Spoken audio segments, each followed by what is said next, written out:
Hi, this is Charles Hoskinson broadcasting live from warm, sunny Colorado. Back in the office and wanted to make a video about something unique to Cardano. And it's about time to do something informative, educational, and positive for a change. Okay, so let me go ahead and share my screen and let's talk about some things that are actually quite interesting, quite important.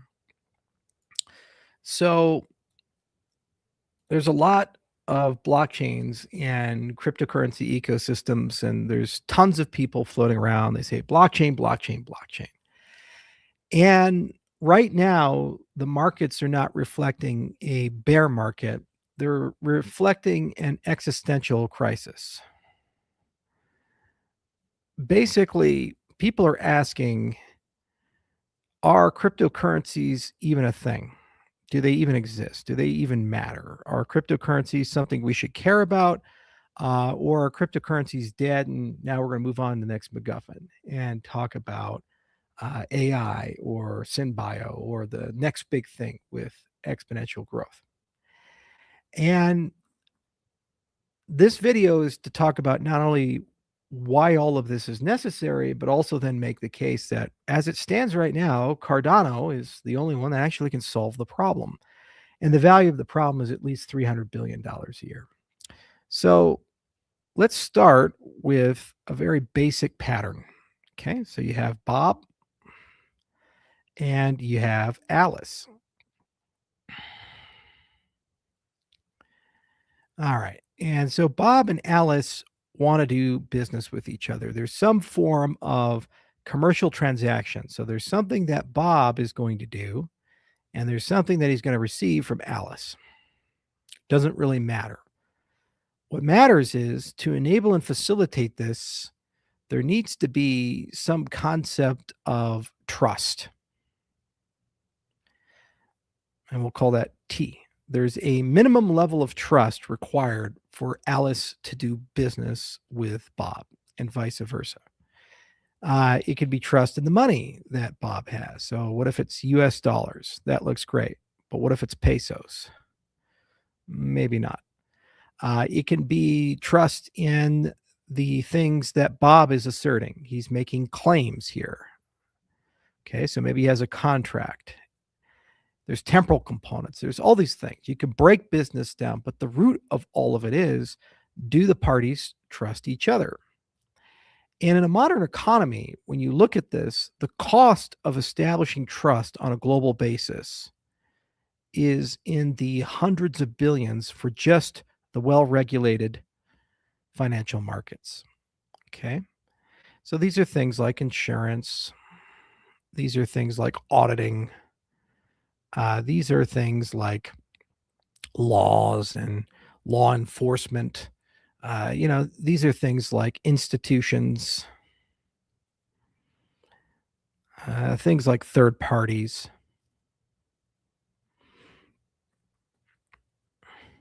Okay. Thousands and thousands of things exist across the world, and they only exist to lower the trust threshold such that both Alice and Bob are okay.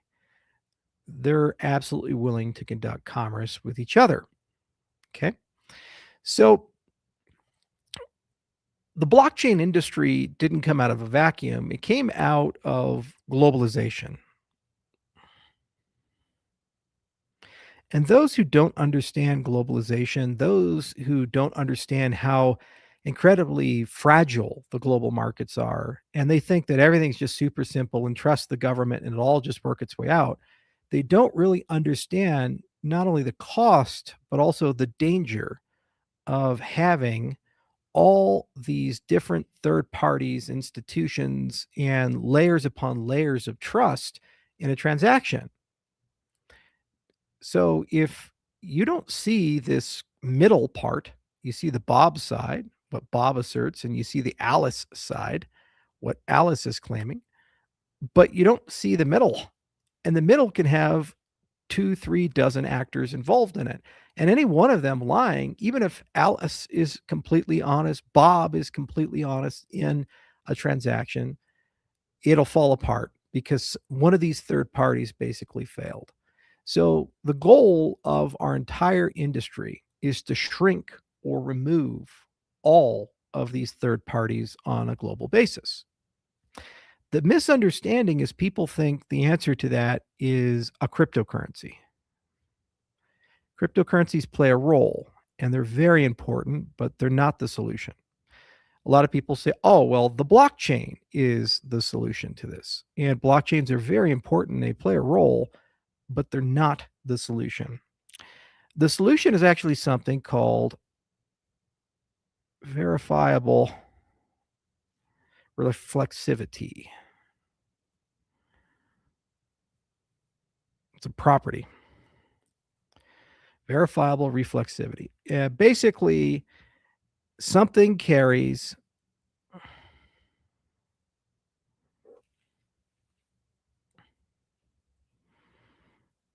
its own proof of being correct. Seems simple, but it's incredibly powerful. It's actually the single most powerful concept. Verifiable reflexivity. Okay, so let's use an example to elucidate the concept here. Okay, so an example would be that Bob wants to vote. So Bob will do what? He will fill out his ballot and then he's going to submit it. Okay. Now, ordinarily, that just means he puts some stuff inside the ballot and he sends it off to God knows where. And then some sort of trusted third party, a TTP, go ahead and look at it. And that trusted third party will make a decision whether that's legitimate or not. That's simple. This idea of verifiable reflexivity, this concept of being able to embed within the thing you do the proof of correctness, means that when Bob does the ballot has attached to it a proof. And that proof is sufficient that anyone, not a trusted third party, but anyone who's observing the system can look at the proof and know that that's correct. So then you have to ask, well, do you need a trusted third party anymore in this transaction? The answer is no, you don't need a trusted third party. Just by looking at the ballot and the associated proof with it and having that property of verifiable reflexivity, something carries its own proof of being correct. The ballot itself has enough information inside of it to be correct. Blockchains, what they are is the storage place, the storage mechanism for these things, for verifiable reflexive transactions. That's where they live because they have a lot of great properties. They're global, everybody can see them. They're transparent, so everybody has access to them, and they're auditable. Okay, so that verifiable reflexivity is in the structure of the blockchain itself, in addition to the transactions, and typically they're immutable. So once these things go in there, they're there forever. Nobody can take them out. So that's a great bucket to put all these things in. But if you don't have a capability to embed within the system verifiable reflexivity, then you're not really going to be able to get anything, because garbage in, garbage out. If a blockchain just stores random transactions and they don't have some sort of verifiability with them, they're useless to you. You have to trust a third party to be able to backward engineer this thing. This is why blockchains are being combined with smart contracts. That's one level of it. But then also with zero knowledge proofs. That's the other level. These two things together give you, if you have recursion, the ability to create a verifiable reflexive system. And it's not just for voting. It's pretty much for all of finance, every component of finance. So you say, well, where does the cryptocurrency come in? The cryptocurrency is that if this system is to be trusted, we want the system to be decentralized. But then something has to pay.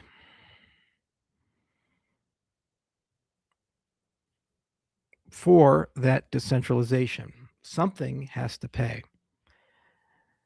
Something has to pay to operate this whole thing. Something has to pay for the compute, the network, the data, all these other things. Okay. Well, if you have a cryptocurrency, you have a token, and the token has value, then that token can be used as a currency to pay to maintain the infrastructure.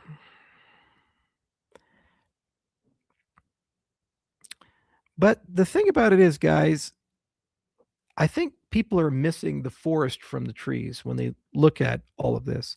People have become so obsessed with just paying for the maintenance of a blockchain, like what Bitcoin does with mining rewards. It just pays to maintain that. And by the way, it has no verifiable reflexivity. You can't embed contracts or proofs inside of it at scale. It's very, very difficult to do things with it. Okay. They miss that you're not looking for a blockchain. You're not looking for a cryptocurrency. A cryptocurrency is an instrument to pay to maintain your infrastructure, but you don't want to maintain infrastructure. You want to maintain an ecosystem. And you'll hear this word again and again and again and again and again and again and again and again and again and again. And guess what? There's actual definition from it. My friend Adam came up with it, and I'm going to go ahead and write this out, and we're going to use this as a definition. Okay, because you'll hear this term so many times, and I think it's important to mention an ecosystem. An ecosystem, you ready for the actual definition, is a dynamic network. Okay, so dynamic, not static. So it's a changing network, a dynamic network of interdependent actors that co-evolve with their environment. Oop. Oop.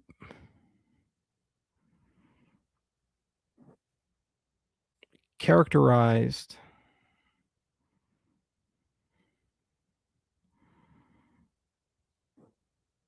by emergent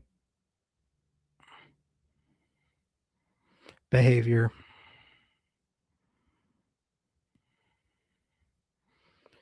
and decentralized agency. It's a lot there.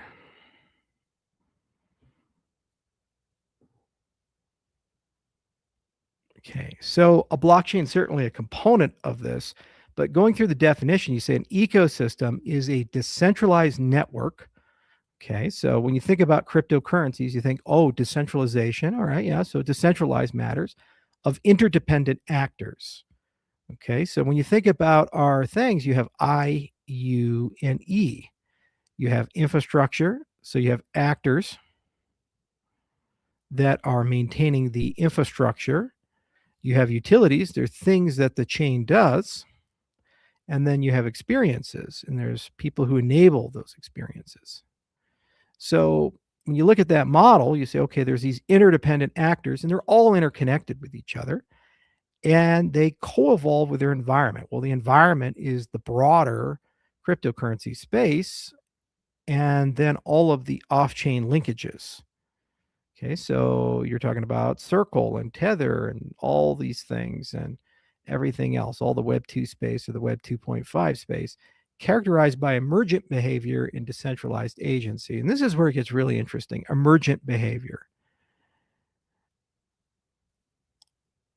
So, if we think about what is the goal of these systems, well, the goal is to be able to converge to this definition of verifiable reflexivity. We want everything between Alice and Bob, everything, the goal, to have that property that when they do business and they transact with each other, every transaction carries its own proof of being correct. So, what that means is you can get rid of all trusted third parties and they can have a completely decentralized relationship because this is where all the danger comes into play. It improves the trust of the relationship and it allows more and more people to do business with each other. Trust thresholds prevent commerce. So, if you want emergent behavior, what you want is that the system's agency will evolve the ecosystem towards more capacity for verifiable reflexivity, more capacity for that. The system will grow. And there's certain behaviors that you care about. For example, you care about self healing. So if the ecosystem gets hit and something dies inside the ecosystem, one of these interdependent actors goes away, the ecosystem can resolve that issue. You want it to be self optimizing. Okay. So the cost of operating that ecosystem, the ecosystem will have some sort of resource within it. That's the cryptocurrency. And the resource has a quantity. So, how much does it have? And a value. So, how much do we have, and what's the value of that particular resource? So, an ecosystem should be get more efficient over time. So, it reduces the quantity that it has to spend to be able to promote its emergent behaviors, and the value should increase naturally over time. Okay. And then also, it has to be self directing.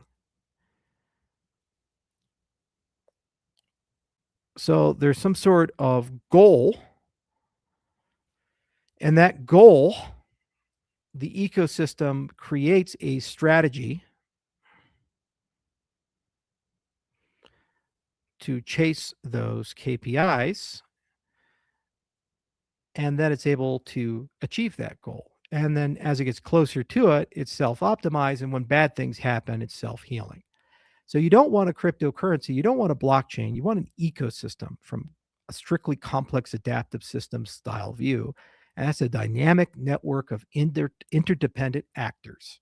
Okay, so actors in the infrastructure, the utility, and the experience realm, and they co-evolve with the environment, and the environment is basically the entire financial sector,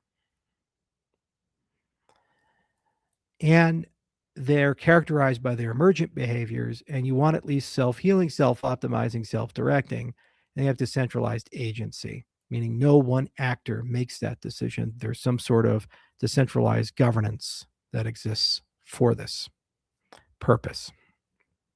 Okay, and what's the goal? The goal is to create the largest possible set of verifiable reflexivity for everything.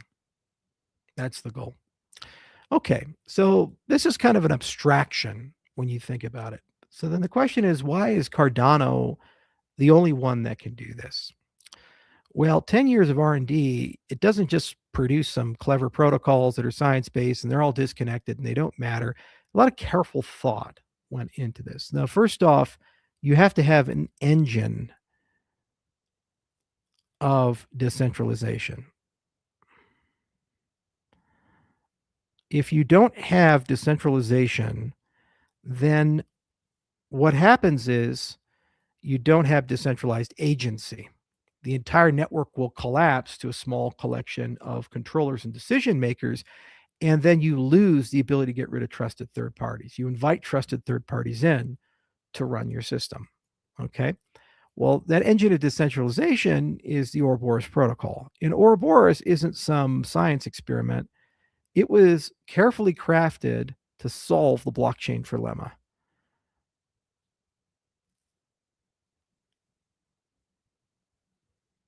If you look at where Laos and Praus are taking us, Paris are taking us. What we're basically getting is fast finality with infinite scalability, but as you scale, you get more decentralized instead of less, while preserving the same level of security, which is a truly extraordinary thing. And when you talk about self optimization, the cost of growing that goes down over time. Okay, so this is the cost time. So as we go out further out, the cost of running it goes down, the decentralization goes up, the performance goes up. So this alone is an absolutely extraordinary thing, and no other protocols really have this property. A lot of them are highly optimized for low cost operation. They're highly optimized for fast performance, but they don't have the decentralization. In fact, they've moved in the opposite direction. And it's gotten to a point where in the Web 2.5 space, which is the Cantons of the world and a lot of these consortia chains that are coming, it's basically a permission set. They basically tell you who's there, and adding a layer to that, they also KYC and AML transactions that are going through. So they look at things like OFAC compliance and other things, and the people who are running the network are KYB'd. And when they look at the transactions going through the network, they check the transactions to verify if the United States is okay with them before they settle them. That's where the industry is moving right now, which is antithetical and completely separate from a decentralized ecosystem. So the very first property is this Ouroboros thing, and we've reached a point where we have this beautiful telescoping protocol, and it's near complete. And at the end of the year, it'll be fully complete. But it took about 10 years of blood, sweat, and tears to be able to figure this out, and it's totally unique. In case in point, you have liquid non-custodial staking. You have all these amazing properties about participation. You just click a button and you're there. So we were kind of the first to think about sortition. It's just great, the engine of decentralization. So that's one major component, and it's unique to Cardano. The second component is you need the right accounting model. And this is something that Satoshi really did solve, but he didn't fully solve it. Satoshi Nakamoto came up with UTXO, and UTXO cash register accounting, it has this amazing property of local equals global. Basically, what you see on your computer is the same as what the network sees. And that is just absolutely incredible. That local determinism is just absolutely incredible. It's an incredible property. You don't have it in Ethereum. You don't have it in all these other systems. They're optimized for performance. And so they're not really built to have this concept of locality being the same globally. But if there's a difference between these two, well, then you have to have trusted third parties to basically handle that difference between the actors, because Alice is over here and Bob is over here. And if there's a difference between their particular views and the network's view, they both have to trust that third party in order for them to do business with each other. But the goal is to remove the trusted third parties. You do not have that setup. So you have to have the right accounting model. And what we discovered is that while UTXO is close, there's two properties that UTXO needs. One is putting an E in front of it, extended UTXO, and that E allows programmability. And this was super, super hard. And we had to learn how to build a completely different concept of programming from all of this. And we pioneered it. And it was very difficult to get it to its nadir. But now, years and years later, we've gotten to a point where it's pretty easy. And it's simple. And you can use any language you want. And people have a pretty good understanding of it. The other property is what's called channel isomorphism.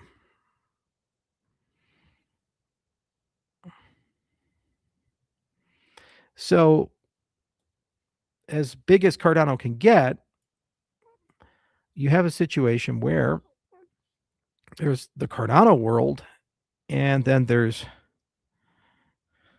everything else.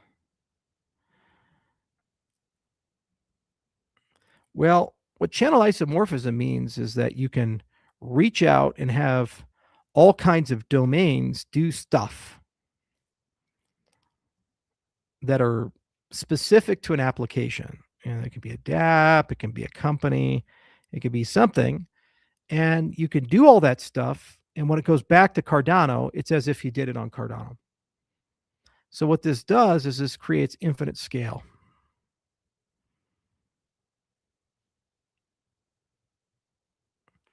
So you can create these specialized domains for specialized commerce with specialized rules, like for RWAs or other such things.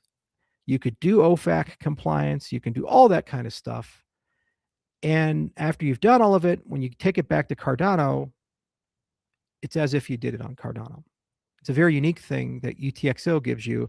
And it's epitomized by the Hydra protocol, which is live, it's running, applications are doing it, and it continues to evolve. And there's a canonical model for this. But this is something unique to the UTXO system. They tried it in Ethereum with Plasma and failed. Since 2018, they were working on it, and they never could crack it because you don't have the right accounting model. So we have the right accounting model that's unique to Cardano. Then the next thing you need to do is you need to have modularity. And modularity of major functionality. So the problem, and this was something that Nick Szabo talked about a long time ago. He had this idea of fat versus thin protocols. So thin protocols, they don't do a lot. They're very simple, and you have to do all the other stuff on the edges of them. Fat protocols are very complex, and they do a lot for you. So the problem is that as you broaden the set of things that you want to do in your ecosystem, these interdependent actors are going to ask the infrastructure to do more and more and more.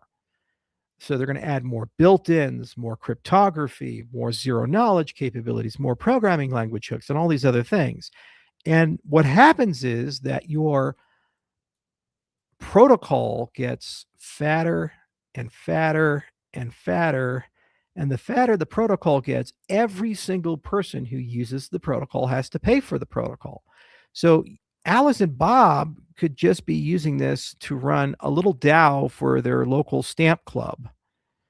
And so they need a little bit of voting and maybe some NFTs to represent their stamps and other things, but they will carry the burden of the entire world financial operating system while they're trying to run their stamp club, which makes absolutely no sense because Alice and Bob didn't sign up to run a world financial operating system. They just simply want to do a DAO for their stamp club. So it seems like you would like to have a thin protocol and you'd like to have some modularity so that you can plug into your protocol specialized domains. And those specialized domains add features and functionality like privacy, for example. Or they decentralized infrastructure, or they add some new network capabilities, whatever the heck you guys want to do. Maybe there's a special gambling domain or a regulated vehicle, or maybe there's a specialized chain for CBDCs or these types of things. Well, we call this partner chains with Cardano. The partner chain model, when we first wrote Cardano, it was Cardano SL and Cardano CL. That partner chains model basically said you have one settlement layer here, and you have many computation layers, and each and every one of them is typed to a capability. And when you plug it in, you now gain that capability globally across all of Cardano, but you don't pay for the price. So you can keep Cardano relatively thin, but it's infinitely expandable in terms of functionality. So this allows infinite expansion of functionality.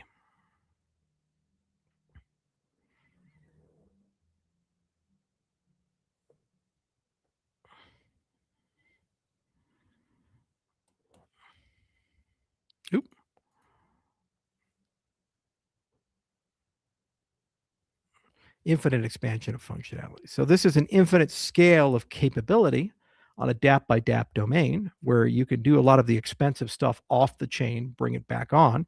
And this is an infinite expansion of functionality by partner chain networks. And you have one token that lives here, and each partner chain will have a capacity unit that lives on it. So this is what we're doing with Midnight as an example, as the first example of a partner chain, and it's growing. So there are partial solutions to this model, like with Polkadot and Cosmos and others, but they don't have the same dual tokenomics that we have, and they also don't have all the infrastructure we put in. If you build your engine of decentralization, you co-evolve it, what you can do is the recursive trustless bridge between the two. And also the partner chains themselves, it's kind of like the old HTML5 days versus Flash, where they're not vendor locked in. If the partner chain's functionality is no longer useful to Cardano, or if the partner chain's functionality is more useful somewhere else, partner chain can unplug and leave. These other systems like Cosmos and Polkadot, you can't do that. They're chained and stuck inside that ecosystem, and they're very subservient to the base layer. By having an open model means you get a lot more people wanting to build. More importantly, the partner chains basically become linkage points to other ecosystems. Okay, so Midnight, for example, is bringing XRP into Cardano and Ethereum into Cardano and Solana into Cardano. So this allows you to have a true growth model, and that infinite expansion of functionality can include philosophically very different functionality, including Web 2.5 chains, permission chains, regulated chains, and these types of things that the base layer does not have. Okay, so then number 4 is decentralization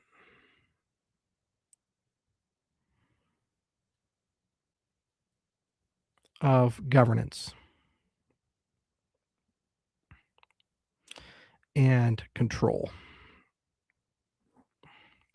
So when you look at this one, this is the most controversial because the common belief, and we've experienced this, is that if you decentralize governance and control, the system can't operate. The system can't find an emergent strategy. A system can't find a way to evolve. They're saying, well, you need some sort of centralized actor to be able to do that. And I think this is a misunderstanding of complex adaptive systems and a misunderstanding of what it means to be an ecosystem. When you take a look at an ecosystem, you really drill into that definition. You're not saying you need a controller. What you're saying you need is specialization.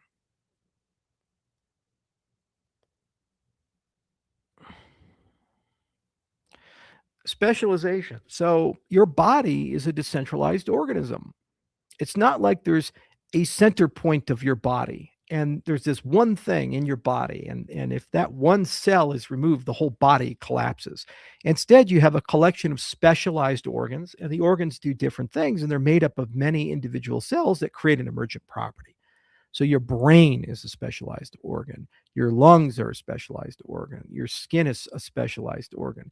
And you say, well, which one is more important than the others? You're just like, okay, well, they're all really important because the totality of all of them make a human. And when you start removing them, you very quickly remove what it means to be a human. So Cardano isn't fully done with the decentralization of governance and control. It has yet to fully embrace specialization, and that specialization is what we're calling executive function.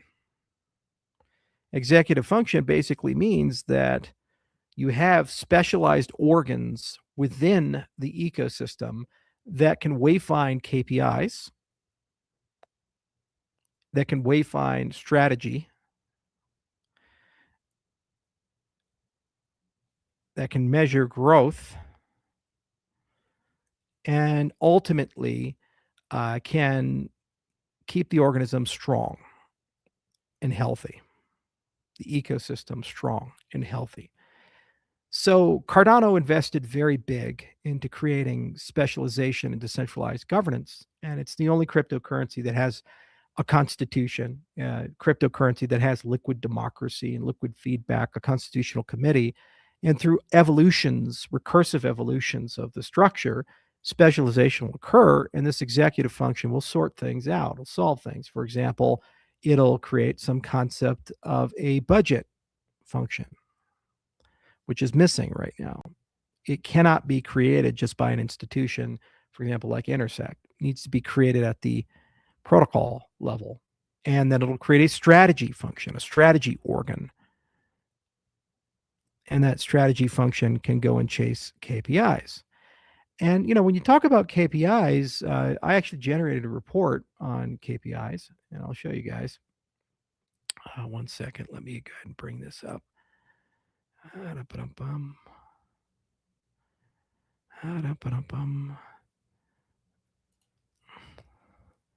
There we go. Let me see here.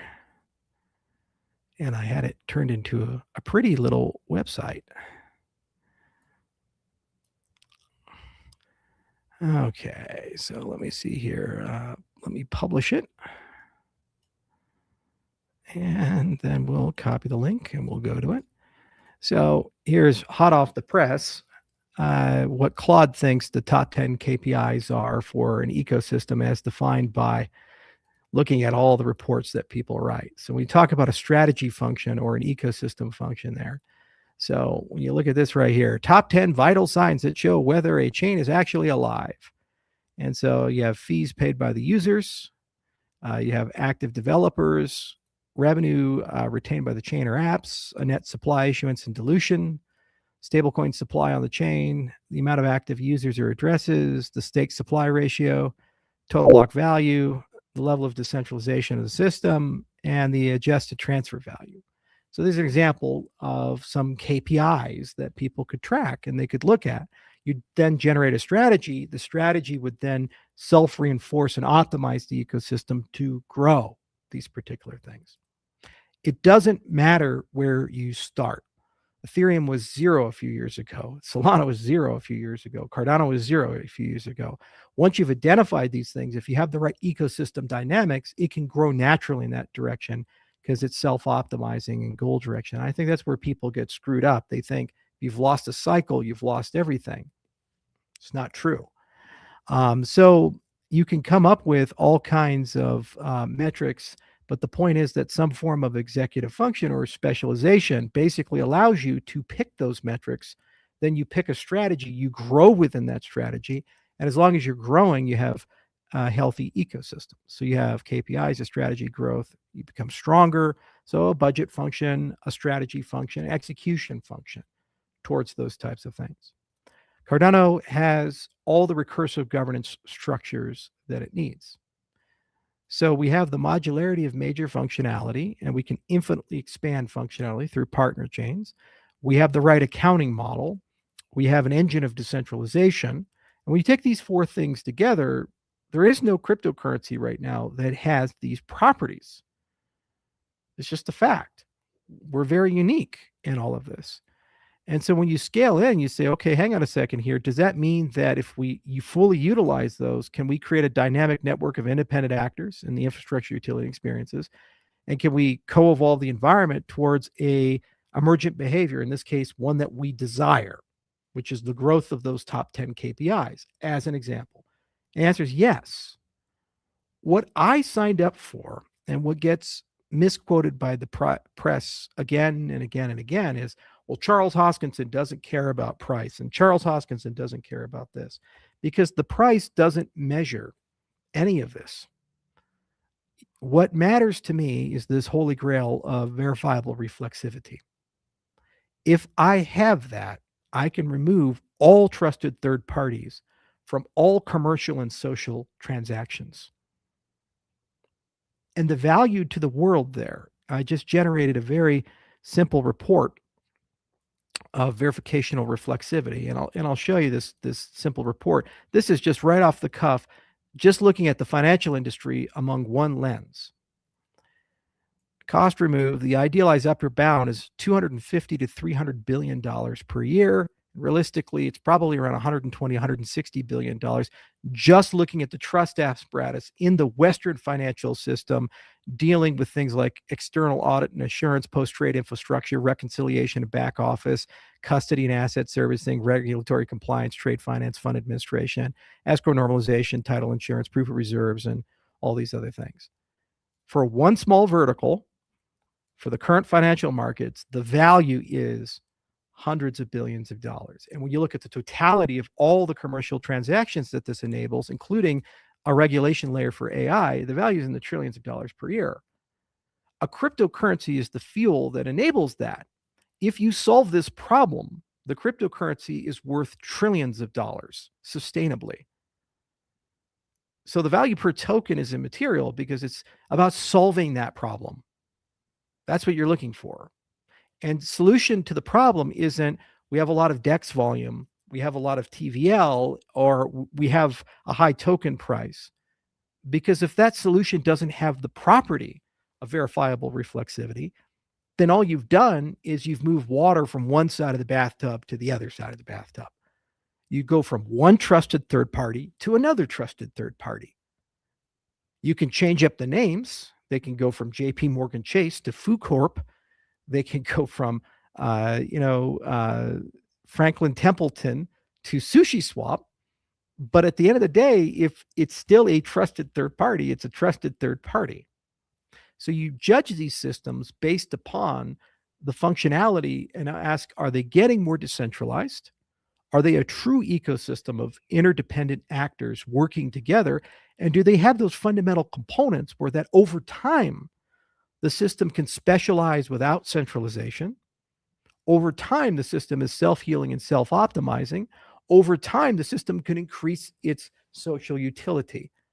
And if it can do that, it creates trust. And the trust then results in many people building on top of that. Cardano was built over the last 10 years to reflect this vision.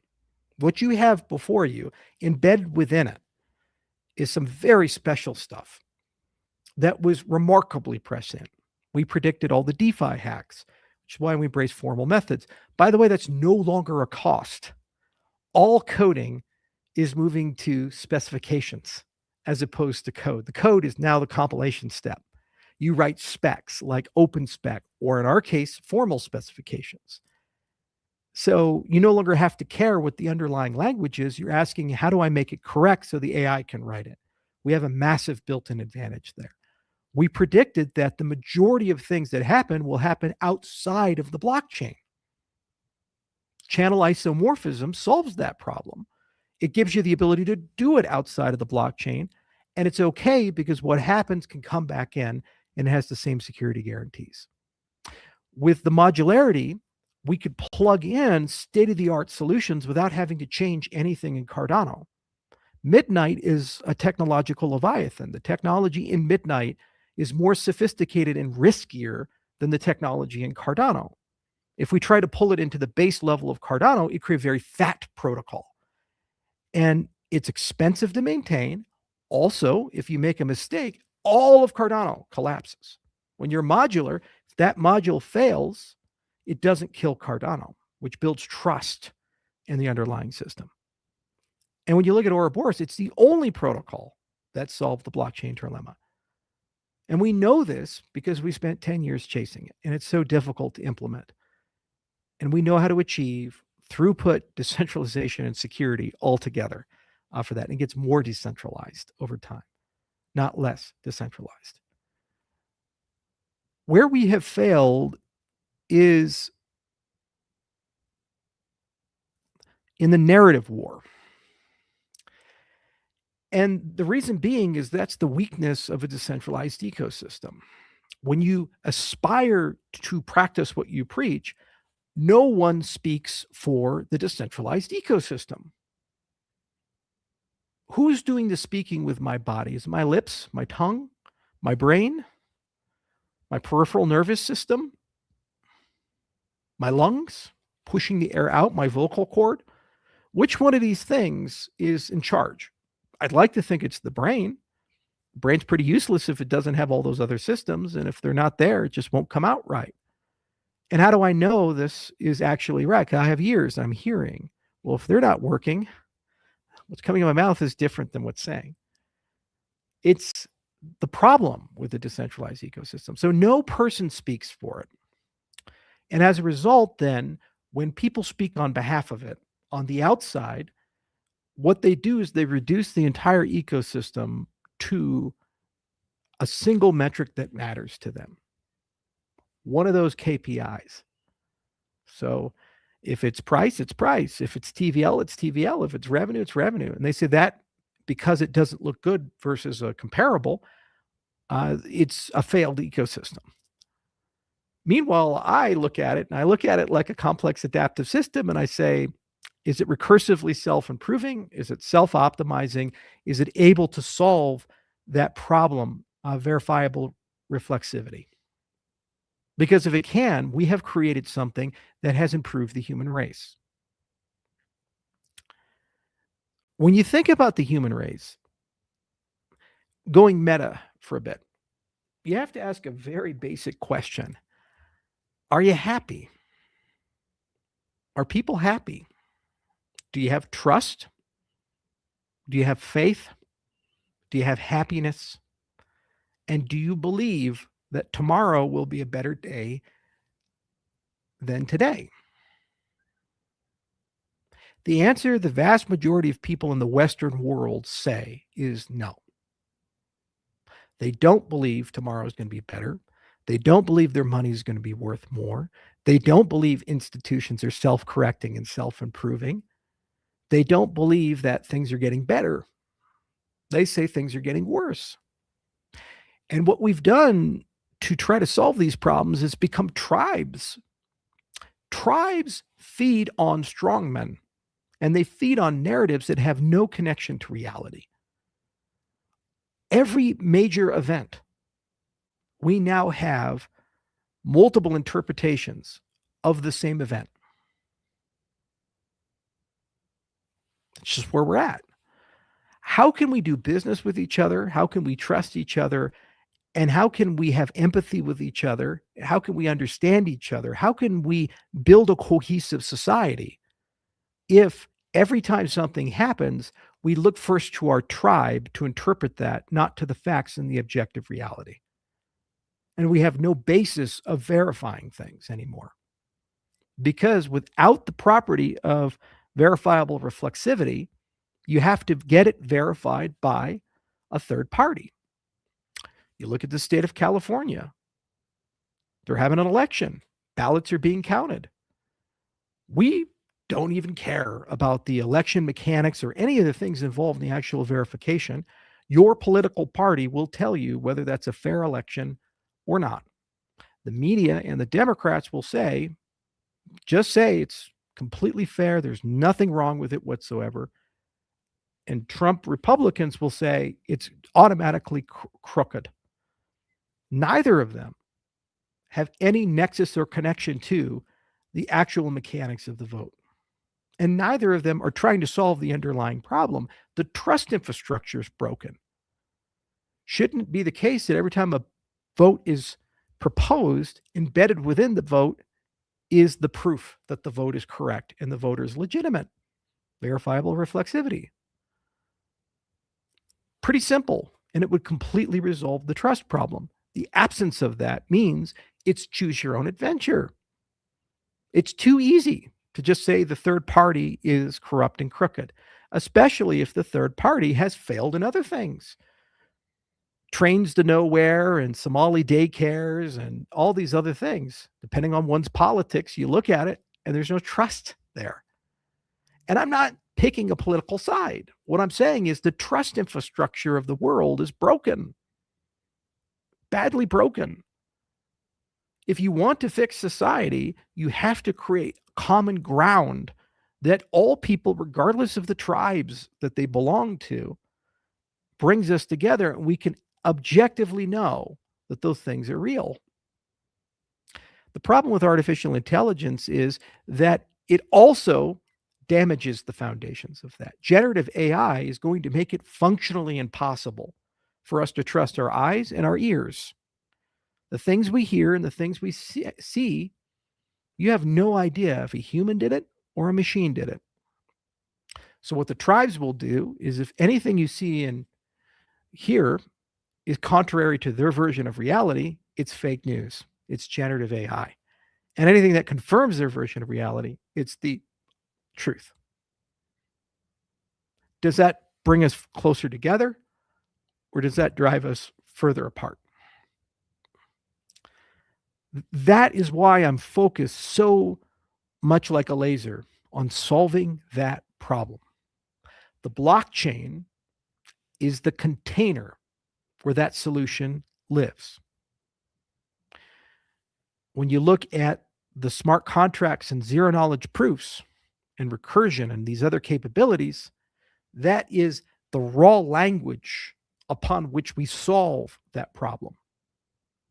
When you look at the cryptocurrency, that's the instrument to pay for all of this and enable a true ecosystem to form of interdependent actors. The ecosystem with decentralized governance creates a self-healing, self-optimizing, self-directing organism that can't be killed and every year gets stronger. And if you solve this problem, not only do you create a lot of economic value and make billions of dollars, and congratulations, token go up, but more importantly, you create world peace. Because once we can trust each other again, we'll listen to each other. And once we can listen to each other, we can understand that the people on the other side of the aisle aren't the enemy. They're not evil people. The people on the other side of the aisle, they're just like us. And the reason we're not getting along is we can't trust each other. There's a quote from Longfellow, and I'm going to read it off to you guys.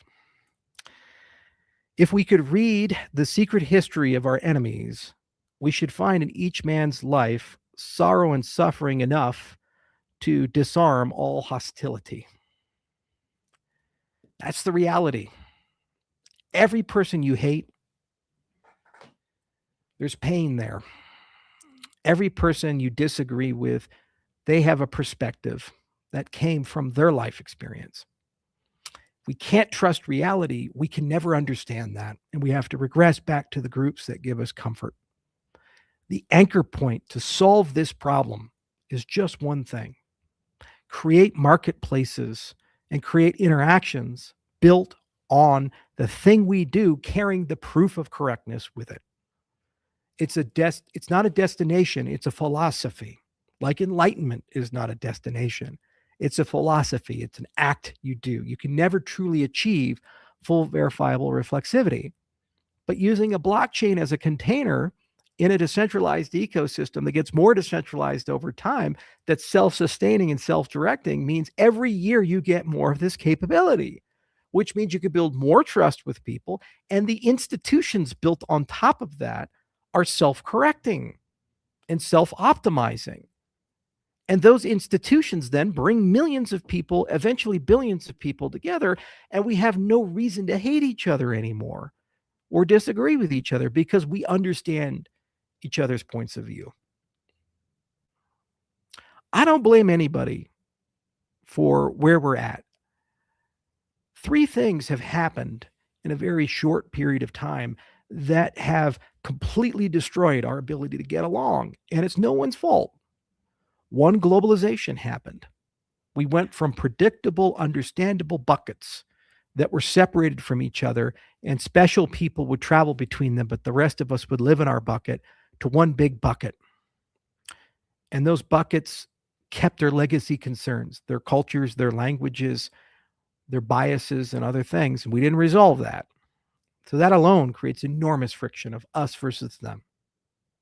Second, the rise of social media. The algorithms are designed to focus on hate and differences and anything that's dramatic, speculative, as opposed to things that bring us together. And the rise of generative AI, which has robbed us of our ability to trust our senses. All 3 of these things have happened at the same time for the same generations. And what it's doing is it's creating a global miasma. And the longer it goes on without resolution, the more drained we become, the more hopeless we become, the more filled with hate and anger we become.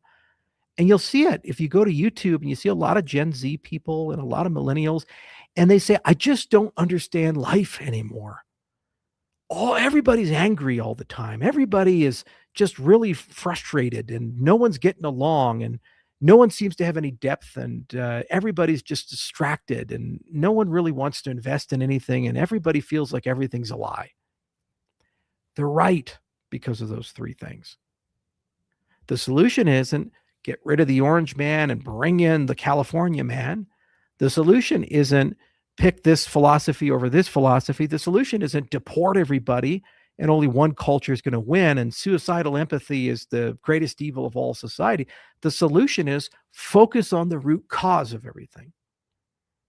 The tools we used in the past, pre-globalization, to establish trust are too expensive and not capable of dealing with AI and social media.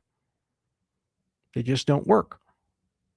So we have new tools. The blockchain is the container. The ecosystem thinking is what makes that container work. The programming side of it, the smart contracts and the zero knowledge and the recursion, these things together with a cryptocurrency paying for it, create a global system that exists outside of humanity, outside of nation states, outside of the world, a special ether that we've placed in the heavens where we can do business. And we know that when we do something with somebody, they can prove to us beyond a reason of a doubt their proofs of reserves and their proof of solvency and that they're trustworthy. And we understand what risks we're taking on and we can resolve those quickly. This is why blockchain technology is the fastest growing and one of the most valuable technical verticals in human history. In 15 years, we've gone from nothing to a multi-trillion-dollar ecosystem. The problem is it takes time. And you need something like a Cardano to fully solve the problem. And even Cardano has to go through growing pains that are very uncomfortable. Bones have to be broken. Growth spurts have to happen. Exits and entrances, failures have to occur to build confidence in the system. If I tell you the system is self-healing, you don't believe me unless you take damage and it heals from the damage. Bitcoin had to have Mt. Gox.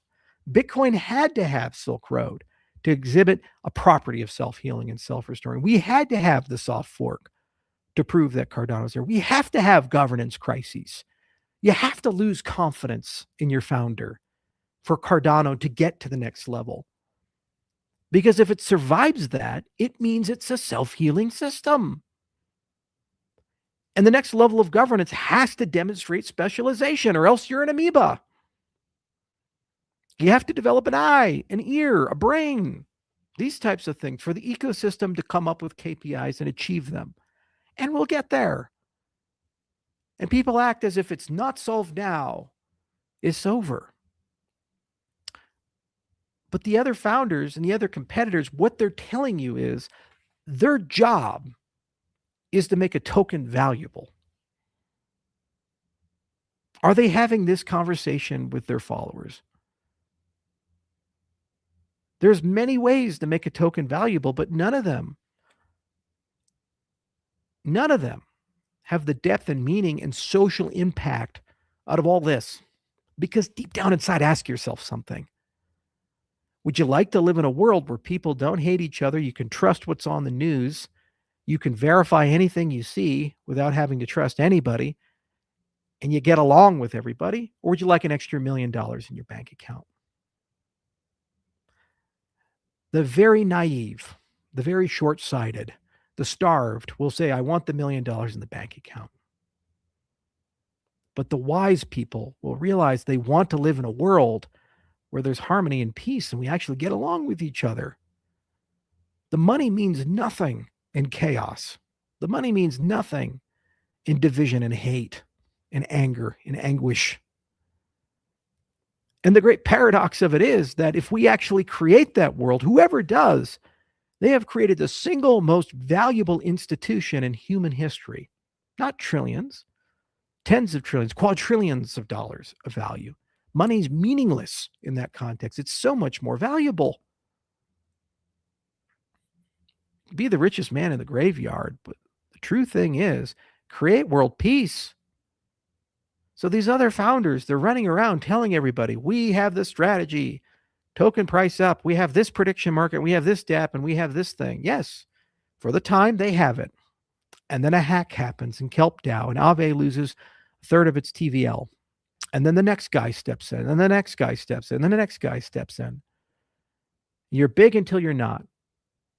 Vitalik is a hero, and then he's not a hero because Ethereum has some floundering, even though they have the highest TVL and the second highest market cap. There's an insatiable hunger in all of that because they're chasing the wrong thing. You have to chase first principles and ask, can you create a world where you have verifiable reflexivity? And if you have that, you have created a world where you can rebuild all the institutions of the world on top of that. And the fuel that enables that is so valuable that it becomes a national treasure, a national resource that every single central bank, treasury, and Fortune 500 company will preciously guard and hold on to because it becomes the currency of global trust. Does it matter if it takes 5 years or 10 years to get there? No. What matters is you have the right plan. And when you get there, no one's in charge. You just have specialized organs to do things.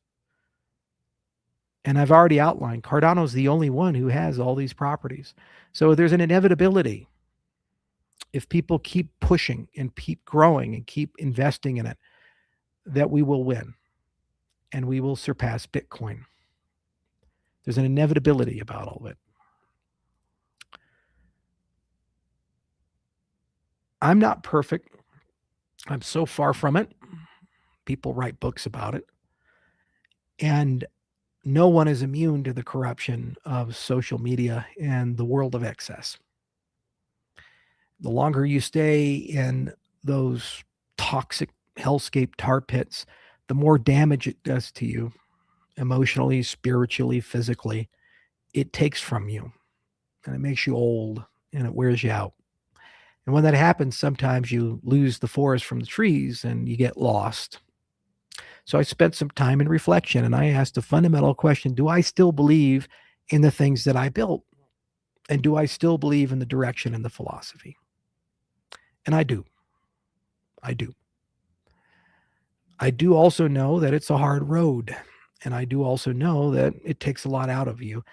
And if something's not working, you have to change strategies and you have to change approaches. And each time you do that, you find something better. The coming weeks and months, that's what we're going to do. It's clear we need to get that specialization in, but we're still okay as an ecosystem. We just have to grow up, myself included. And we have to change and adapt, and we will. But when I look at the competitors, we're playing a different game than them. And that's why we're going to win. They're chasing the flavor of the week, the company of the week, the announcement of the week. And we're chasing, we want to change the world. We want the world to be a better place. It's such a simple thing. We want every single person to have infrastructure that brings people closer together. And because of it, they can have empathy for each other. And eventually they can start loving each other instead of hating each other. I think that's the most worthwhile thing a person can pursue. That's what I want to do. So I hope this reinvigorates some people and it gets people back into the fold and realize that the work matters. There's a lot to do. We absolutely have to figure out executive function and specialization, and got to get Leo shipped. Testnet's coming June 23rd. It'll be turned on soon. Extended UTXO is growing fabulously. And actually, when it's merged with something like a Starstream, it brings us ever so closer to that verifiable reflexivity that I'm talking about. We'll keep working on midnight. We haven't lost the other things. It's important that this system applies to everybody. The digital gold of the world, that's what Pogon's bringing in, and the unbanked, which is what RealFi is bringing in. And finally, we get to turn those capabilities on. RealFi is imminent. John O'Connor has left IO and is now the head of the RealFi Foundation. And we're turning on RealFi, which will bring the countless billions of people in the developing world finally into this new paradigm, one where they don't have to trust each other. And because of that, they can trust each other. And of course, we have more partner chains we're going to have to build to continue to upgrade the functionality for us to conquer vertical by vertical. And as they grow, they're going to bring in millions, if not billions, of new users. So we have to fight, but each and every one of you in the Cardano ecosystem, you know what to do. Get off Twitter. Stop complaining. I had to learn that lesson, the hardest of all of us.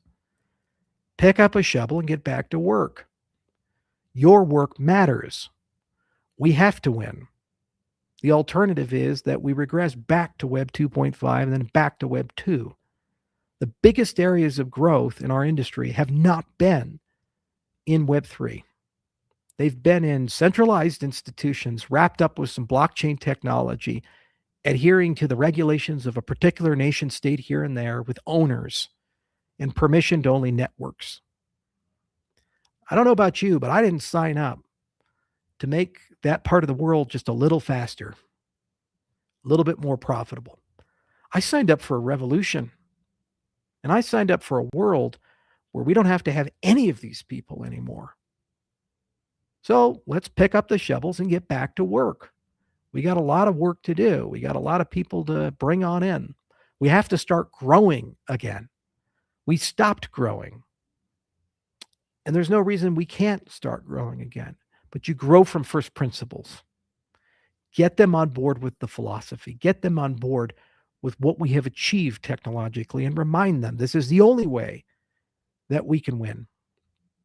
These features are necessary conditions to the victory, and the specialization is what gets the remaining part there because it gives us the strategy and it tells us what KPIs we should track, and it allocates the funds and the resources there. Yes, some years we have to be more lean, and other years we can be more aggressive, but it's worth the time invested. It gives me hope. So thank you all for listening. I hope this gives some clarity to the matter. It's good to be back.